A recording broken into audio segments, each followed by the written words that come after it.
everyone. It's Todd Screama. Hello, loan officers. You're going to be getting this around July 2015.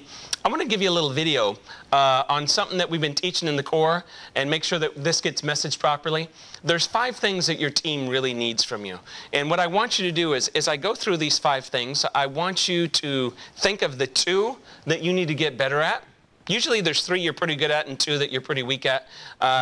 And I want you to take one of the tactics for each one and implement them. Okay? So 1 is appreciation, making people feel appreciated. 2 is to feel heard. 3 is structure. 4 is fun. And 5 is vision. Okay? So I'm just going to talk about maybe a couple simple tactics that I see work the best and are the easiest to implement for each one, and then you can take it from there. Appreciation is pretty simple. Do something fun off-site once a month. You know, like having a celebration number is a simple way to do that. Have your celebration number up, and when you hit it, go do something fun. I do 10 appreciation cards a week, and I send them to employees. So yours might be 3. Maybe you do 3 a week, or 2 a week, something like that, and just show some appreciation.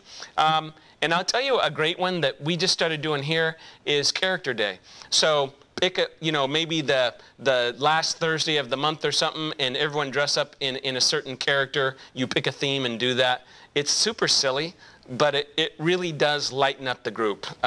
So just show some appreciation. Last week I had Susan and Sue go get 300 ice cream bars, and we just went around the office and we gave out ice cream. You know, there's simple things that we can do. I think it took an hour, and we had a lot of fun doing it, and I ate 2 ice creams, so it was good. The second thing is to feel heard. So how do you make people feel heard? When you open your team meeting, just say, hey, how do you feel, what do you like best about what we're doing? What do you think needs the most work? You know, ask them questions like that, open-ended questions. That really helps. The second thing is do culture tests once every 6 months. If you need a culture test, email us and we'll send you one. Very simple. Go off-site once a quarter and do an off-site meeting, and I can send you a schematic for that on what you cover.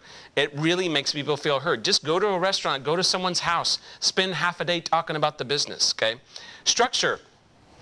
Things like job descriptions, flow charts, who does what. These are simple ways for you to create structure. You know, a high D personality doesn't like structure, but all the other personalities, you know, the S's, the C's, and the I's, they really want structure, okay? And so you may not like structure, but they love it, and they actually need it in order to feel good about what they do. So structure is very important. Fun, we talked about fun, we talked about ice cream, we talked about going off-site. Sometimes fun and appreciation can be, you know, molded together, but you got to have a simple plan to do that. It doesn't just happen, okay? Have a barbecue at your house. That's fun, okay? Maybe cut out of work at 3 o'clock and surprise everybody and say, hey, go home, okay, on a Friday an hour early or something like that. Those are fun things to do. The last thing is vision. Vision is just sitting down and saying, hey guys, here's how many leads we need, here's how many apps we need, here's how many closings we need. That would be a simple vision. If you want to create a more long-term, like a 3 or 5 year vision on where you're going with your team, ask them to be a part of that and help create that vision. Or just come to them with a vision, okay? They just want to please, so it's not a big deal. But they need to know where you're headed. It's got to be more than just, hey, we're going to close 10 loans a month forever. And so you got to create that vision. And a lot of times the vision, it's not just numbers. It's things that are on your playbook. Why do you exist? Why are we getting out of bed in the morning? How do we treat each other? Things like that. Those are things that have more to do with vision than just numbers, okay? So those are 5 things that your team needs. They're pretty simple, but I want you to think about those. Pick 2 that I said. Pick 1 tactic for each one that you're going to get better at and put it in place. Put it in your calendar. Delegate it to someone to make sure all the details get done, and you'll run a better team. Thanks, guys. You're doing great. Love you. Talk to you soon.